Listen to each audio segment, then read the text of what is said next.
사랑하는 교회 여러분, 오늘은 사랑의 달 12월 네 번째 주일로 성탄절이자 송년주일입니다. 성탄과 송년주일을 맞이하여 아기 예수님의 기쁨의 좋은 소식이 가득하기를 바라며 올해를 잘 마무리하면서 소망의 새해를 기쁨으로 맞이하시기 바랍니다. 오늘 경건한 마음으로 예배드리는 우리 성도님들에게 성탄의 기쁨과 송년의 은총이 임하시기를 소망합니다. 많이 추운 날씨에 건강에 특별히 조심하시고 평안하시기를 기도드립니다. 오늘 우리에게 주시는 하나님의 말씀은 누가복음 2장 8절에서 14절입니다. 그 지역에 목자들이 밤에 밖에서 자기 양떼를 지키더니 주의 사자가 곁에 서고 주의 영광이 그들을 두루 비침에 크게 무서워하는지라. 천사가 이르되 무서워하지 말라. 보라, 내가 온 백성에게 미칠 큰 기쁨의 좋은 소식을 너에게 전하노라. 오늘 다윗의 동네에 너희를 위하여 구주가 나셨으니 곧 그리스도 주시니라.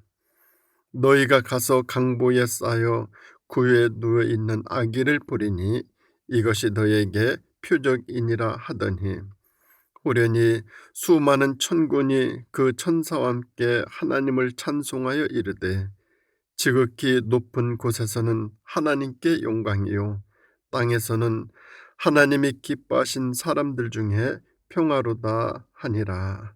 아멘.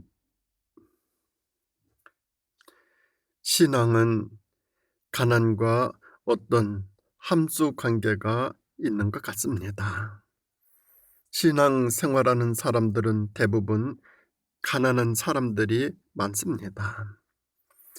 생활의 가난뿐만 아니라 모든 것으로부터의 가난에서 신앙 생활을 시작하는 경우가 많습니다.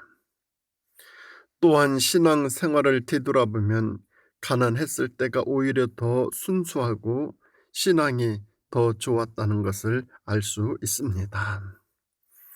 예수님의 주의를 따르는 사람들을 보면 대부분 가난한 사람들이었고 예수님의 제자들을 보면 모두 그 시대에 소외된 사람들이었고 따르던 여인들도 가난한 사람들이 대부분이었습니다.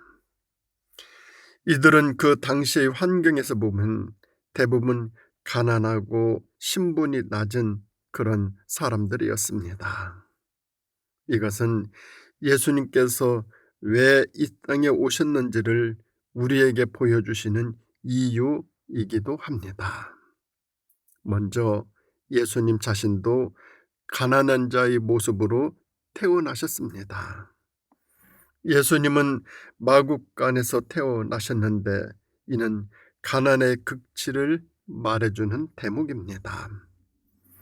아무리 가난하다 해도 마국간에서 태어나 말구유에 누인 사람은 없을 것입니다. 이것은 예수님께서 가장 가난하고 낮은 모습으로 이 땅에 오셨음을 말해주는 장면입니다. 예수님은 그렇게 자기를 비우시고 종의 형상으로까지 낮아지셨습니다. 그러면서 말씀하시기를 나는 섬김을 받으러 온 것이 아니고 섬기러 왔다고 하셨습니다. 그렇게 오신 예수님은 평생 가난한 자로 사시며 가난한 자의 이웃이 되셨고 가난한 자들이 있는 곳에 가서 병을 고치고 먹을 것을 주셨습니다. 예수님께서 그렇게 살아가신 것은 이 세상의 낮은 자들을 섬기고 그들을 높여 주시기 위함이셨습니다. 그런가 하면 또한 요셉과 마리아도 그 시대에 가난한 자들이었습니다. 요셉이 좀 있는 사람이었다면 아무리 사람이 주변머리가 없기로써니 아내가 마구간에서 아기를 낳도록 그렇게 했겠습니까? 가난하고 천대받는 사람이었기에 아기를 낳는데도 인간적인 배려를 전혀 받지 못했습니다. 또 그렇게 빈천한 청년 요셉과 정혼한 여인 마리아도 신분이나 형편이 별 수 없었을 것입니다. 오죽하면 장래성이 없는 청년 요셉과 정혼을 했겠습니까? 하지만 하나님은 예수님을 이 땅에 보내시는데 마국간에서 태어나게 하셨고, 그 시대 가장 가난했던 요셉과 마리아를 통해서 태어나게 하셨습니다. 여기에 하나님의 깊고 깊은 뜻이 들어 있습니다. 그리고 목자들도 가난한 자들이었습니다. 목자들은 황량한 들판에서 남의 양을 치는 사람들로 당시 천민 중에 천민이었습니다. 이들은 한밤중에도 잠을 잘 수가 없는 그런 사람들입니다. 그들은 밤하늘의 별을 세며 피리를 불고 씨를 읊기 위해 들녘에 나온 낭만과는 거리가 아주 먼 사람들이었습니다. 삶의 공공함 때문에 밤을 새워 일을 해야만 하는 고달픈 삶을 살아가고 있는 사람들, 그 사람들이 목자들이었습니다. 이같이 예수님께서 태어나는 전후 사정을 보면 이렇게 가난한 사람들이 주축을 이루고 있습니다. 그런데 이것은 얼핏 보았을 때의 모습입니다. 좀 더 내면 깊이 들여다보면 이들은 한결같이 영적으로 부유한 사람들이었습니다. 우리는 이 점을 볼 수 있어야 합니다. 우리는 사람을 볼 때 겉모습과 외적인 모습만 보고 판단하는 경향이 있습니다. 그래서 실수하기 쉽습니다. 예수님의 경우를 보더라도 사람들이 예수님을 그렇게 겉으로만 보고 판단했습니다. 겉으로 목수의 아들이라는 점만 보고 얼마나 무시하고 업신여겼겠습니까? 그래서 사람들이 잘못 판단하고 큰 오류를 범하게 된 것입니다. 사람을 겉모습만 보고 판단하면 이 같은 실수하기 쉽습니다. 미국의 한 노인이 인생을 정리하려고 그때까지 모은 재산을 정리해 보았습니다. 그랬더니 검소하게 열심히 살아온 덕에 우리 돈으로 500억 원이나 되는 큰 재산을 모으게 되었습니다.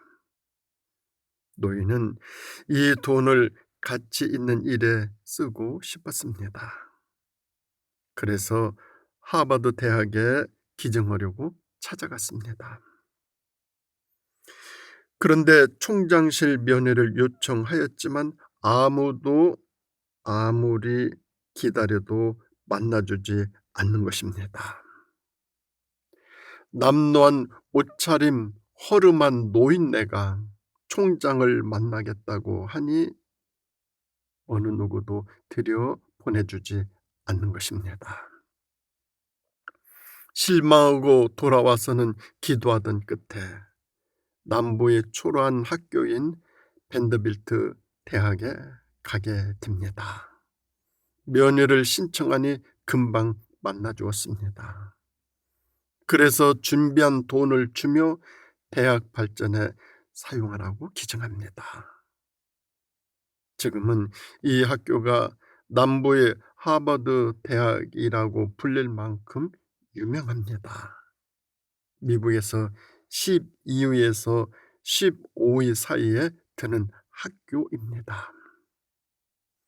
사람들은 예수님을 무시하고 업신여기고 침을 뱉고 끝내는 죽음으로 내몰았습니다. 초라하게 태어나고 목수의 아들로 태어나고 가난한 집 청년이라는 그 외적인 조건들 때문에 끝까지 무시를 철저히 당했습니다. 이것이 이 세상이 자꾸만 실수하고 편견을 갖는 부분입니다. 그러면 과연 예수님은 그렇게 가난하고 보잘것이 없으십니까?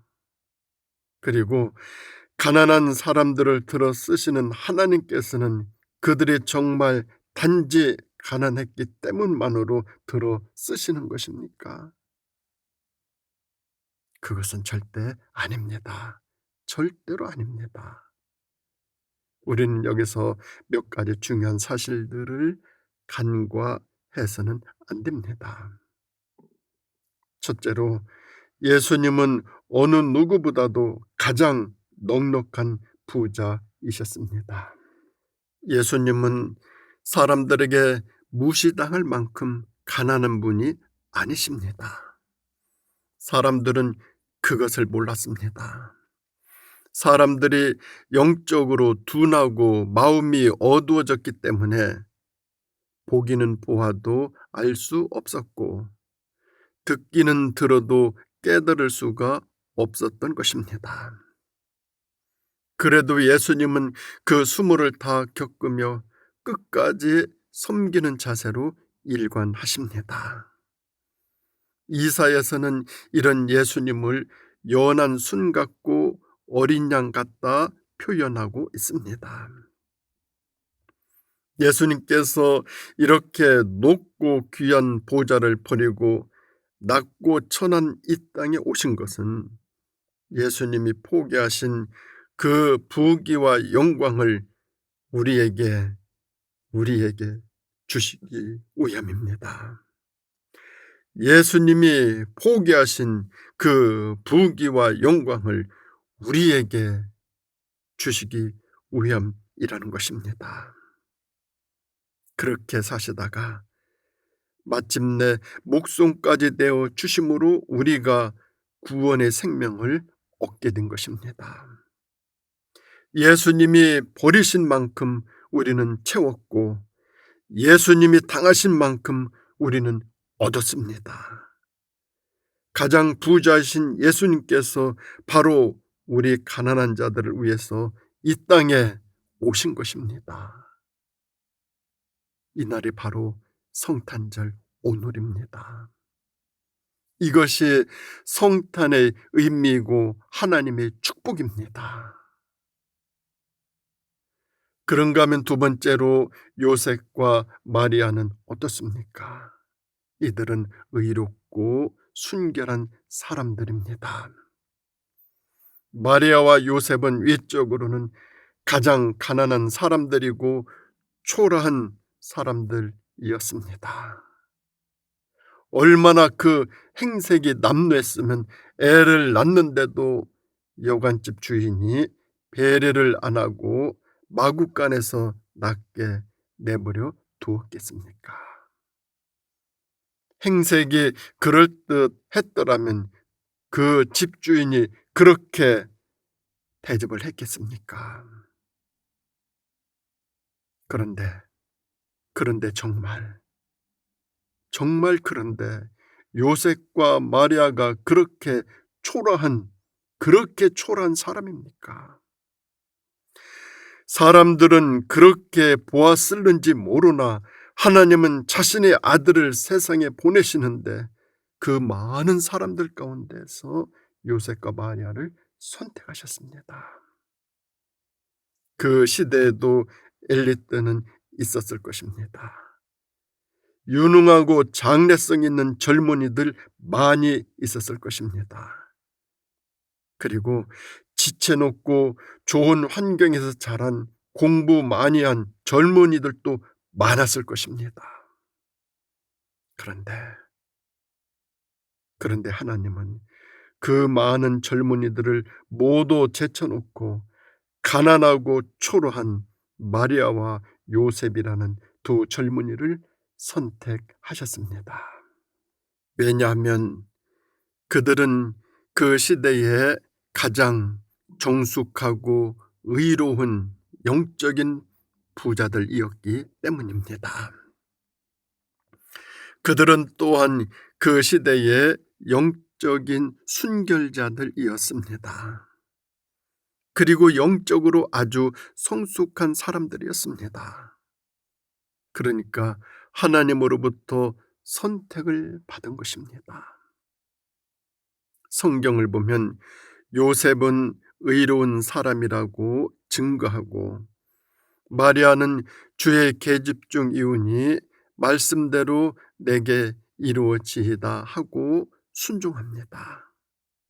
그런 면에서 마리아와 요셉은 그 시대의 가장 큰 부자였습니다. 부유한 사람이었습니다. 하나님은 눈으로 보기에 부자인 사람, 겉으로 보기에 갖추어지고 완전한 사람을 쓰시는 것이 아니라 영적으로 부자인 사람들을 기뻐하시고 이런 사람들을 통하여 하나님의 일을 이루어 가십니다. 그런가 하면 세 번째로 목자들은 계시를 받을 만큼 깨어 있는 사람들이었습니다. 그 시대에 빈천한 사람들인 목자들이 편안하게 밤에 잠이나 잘 수 있었겠습니까? 그런데 그것이 축복이었습니다. 그것이 축복이었어요. 밤에 잠을 자지 아니하는 것이 축복이었어요. 그 시대 부자들은 잠에 골아 떨어져 있는 그 시간에 잠을 자지 않고 양을 지키는 목자들에게 천사가 나타나 하나님의 탄생 소식을 전해주었습니다. 종교적 지도자나 정치적 지배자나 그리고 경제적으로 부자인 사람들에게는 복음이 배척당했지만 이들에게는 복음이 기쁨으로 전달되었습니다. 결과적으로 보면 누가 복이 있는 사람입니까? 심령이 가난한 자는 복이 있다고 하신 말씀처럼 마음이 가난하고 겸손한 사람이 복 있는 사람입니다. 마음이 가난하고 겸손한 사람은 복을 받아들일 만한 준비가 되어 있었고 채워질 공간이 많았던 것입니다. 마음이 가난하고 겸손한 사람은 채워질 공간이 많이 있는 사람입니다. 채워질 공간이 많이 있는 사람, 그 사람이 심령이 가난한 사람이죠. 그래서 하나님은 목자들에게 예수님의 탄생의 계시를 전해 주었고 가장 먼저 메시아의 탄생을 맞이하게 되는 복을 목자들이 받게 됩니다. 가난이 반드시 나쁜 것만은 아닙니다. 그렇다고 부한 것이 반드시 좋은 것만도 아닙니다. 우리가 영적으로 어떠한 모습인가 하는 것이 훨씬 더 중요합니다. 우리는 가난했을 때 더 예수님을 따르고 더 예수님을 사모했었습니다. 예수님은 이 땅에 오실 때 가장 가난한 사람의 모습으로 오셨습니다. 주위에 있는 사람들도 모두 가난한 사람들이었습니다. 그런데 영적으로 보면 그들은 모두 가장 부유한 사람들이었습니다. 세상은 그들을 무시했지만 하나님은 그들을 특별히 택해서 소중한 역할을 맡기셨습니다.